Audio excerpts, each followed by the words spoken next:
an introduction right here. Yeah. Welcome back to Prison Talk with Jamie Meade and Emma Charleston. And this is considered episode 2 of mandatory minimums because we only get 15-minute phone calls in the Michigan Department of Corrections. Which is good in one respect because it means the podcast episodes won't be too long and boring. And it also shows that you're doing the right thing and doing this podcast in all the legitimate ways. There's none of this putting it up on YouTube and getting yourself in trouble later on down the track. Exactly. You can always hear the 1 minute remaining on the prison phone call. Before we left on the last call, we were talking about culpability. And for the listeners, culpability is how much responsibility that the person... Each person involved. Yes, in the crime. Because you have different roles. Now, because you had made a comment that inferred something and premeditated a planning, say premeditated murder, which is first-degree murder in most states. Some states have death penalty. Now, if you have 5 people, and the 5 people all sit around the table and say, hey, we're going to go over here, and we're going to shoot someone and kill them. And everyone at that table agrees. Although there's only one weapon, obviously the whole group of people would be responsible to the same level because they all agreed. Although the person with the weapon would be more responsible because he actually fired the fatal shot, but they would all be equally responsible. That is what culpability is. Now, if all 5 people were sitting around and said, hey, let's go break and enter into a party store that is closed. It's not open. It's 3 o'clock in the morning, and they break in, and they didn't know someone that was homeless was sleeping inside. And one of them got startled and hit him or shot him, or while the other ones were up front unloading the cash register. Obviously, the ones up front unloading the cash register would not have known that the homeless person was sleeping in the back and would not have known that that person struck that person or shot that person until they heard. So those that's emptying the register would obviously not be as responsible as the person that actually committed it. No. So that's where culpability for a crime. It's also legally, it's called mens rea. MENSREA. And that's the mental intent of the offender at the time of committing the crime. And in my case, my situation, felony murder has such a broad mens rea. It has 3 potential elements that could satisfy mens rea in Michigan. And the first one is you have the intent to kill. Or 2, you have the intent to do great bodily harm that resulted in murder. And 3, that you knowingly created a high risk of death by doing something. And in Michigan, it's a high percentage. It's I would say personally 99% chance that a prosecutor is always going to say you knowingly create the high risk of death by participating in a robbery, a high-speed chase, any type of felony he's going to claim is a high risk of a potential harm resulting to someone. So it's a lot easier, especially for, and you can, as any listener can just imagine that a prosecutor saying, this person over here that did not pull the trigger participated in a robbery. And during that robbery, his co-defendant in another room shot and killed someone. Although he didn't know, he should have known. And that's knowingly creating high risk of death. So that standard of proof is much lower than it is an intent to kill or intent to do great bodily harm. Well, you just have to get everybody to agree that you, by committing the crime, you're intentionally doing it. Yes. Yeah. But, and it's not that hard, and that's where the culpability comes in. Yeah. And that's where mandatory minimums should be. The discretion to sentence should be given back to the judge to listen to all the facts. Yes. Because the judge that sentenced you also was also the judge for the principal as well. Is that right, or is that not correct? Yes. Yeah. So she heard all the evidence for you and him. So she had a bigger picture of what was going on, as she should, as the judge, than anyone who wrote any mandatory minimum laws would be able to do.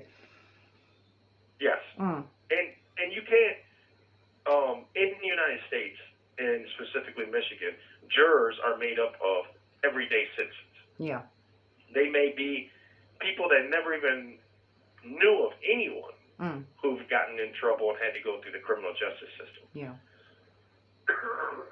So there's so jurors make mistakes. Yeah. And sometimes they get it right. But they can only go on what a prosecutor presents. Yes. And what they believe that they prove. Yeah. So it's a difficult, situation for a judge to know. Like in my case, my judge just sentenced my co-defendant to 12 years for committing the crime. And then she had to sentence me to life without parole for aiding him. Yeah. And she had no discretion. And she did mention on record, she did state that, this is a very difficult thing to do because she had no discretion. And when you say no discretion, what you really mean in layman's terms is she had no choice. She had no choice. She had no choice. She had to. She didn't agree with the sentence, and she had to sentence. Yes, she has to impose that one specific sentence, life without the possibility. Because I know in her letter she also said that's something that's always troubled her. Yes. She said it always bothered her, and she said that my sentence was fundamentally unfair. She didn't say the jury got it wrong. No. Because then she's questioning 12 people. Yeah. She just said under Michigan law, those felony murder is an easy charge to prove, especially for aider and abettors or accessory. Yeah. And she said that she's not questioning the verdict. She's questioning her ability to make a choice on not giving me life without parole. And how long you should spend time in prison. Yeah, she said it was fundamentally unfair. And just think, for the listeners, I've been incarcerated. January the 12th has been, that was 30 straight years. 30 straight years. That's 18 more years than my co-defendant did for committing the crime. So that is a concern, and that's why, and in her letter, she said she would have never gave me that much time if she had a choice. See, what I often think is a shame, and this is slightly off topic, but not really. What I often think is a shame is the letter, like her letter. It's not written in what I would call plain everyday English. You know what I mean? Like fundamentally unfair. If I had the discretion, whereas the words "if I had the choice," I think is easily understood by everybody than it is if I had the discretion. Fundamentally unfair is not as easy to understand. Like, it doesn't hit home as strongly as it was not fair. Yes. It was not justice. Yeah, those are maybe not justice, but it was not fair. Legal terms. Yes. She's using more legal terms. Well, obviously, because she's a judge. But I think for the average Joe, she should say it in plain English. Going back to the choice, and the third point of this episode, it is mandatory minimums in all states need to be rescinded and the judge needs to be given full discretion to sentence according to what a person does. Yes. Their own actions during the crime. I would agree with that. And that is where you will eliminate any injustices that occur where people are giving disproportionate amount of time for being less culpable or responsible during a crime. Yeah. What's the argument against that? It's just easier. It's a leftover from the war on drugs. What is the argument against that? It's just a stiffer punishment. That's all it is.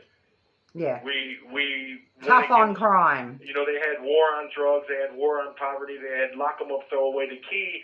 If these people are menaces, these teenagers are urban terrorists. These are, you know, you can go a broad range of reasons, topics in the United States that was brought up at one time or another. And what's the legal, what's the political reason? The same thing?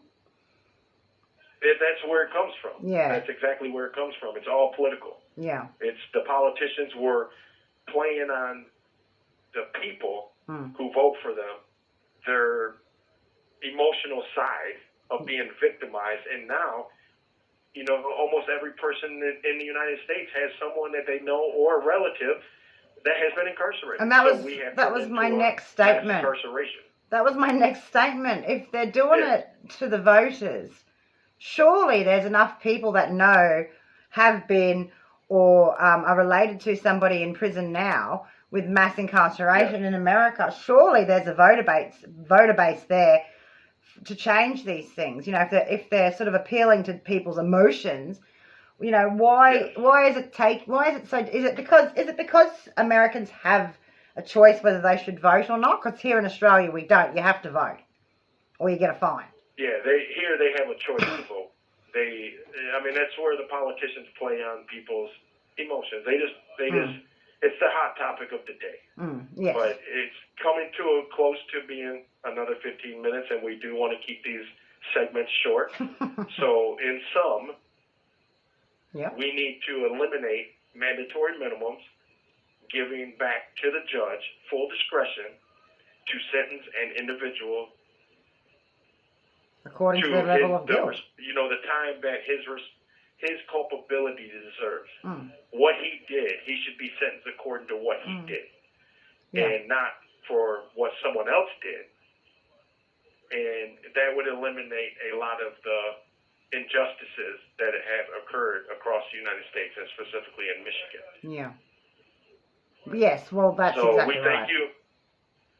We thank you for listening to our first episode. Second. Well, this will be the second of a two-part on mandatory minimums, and we hope you will tune back in and listen to our next topic of discussion, and we will try to keep it to a minimum of 2 episodes, if possible, even 1, short segments, keep people's attention and keep people talking. And if you have any questions about stuff,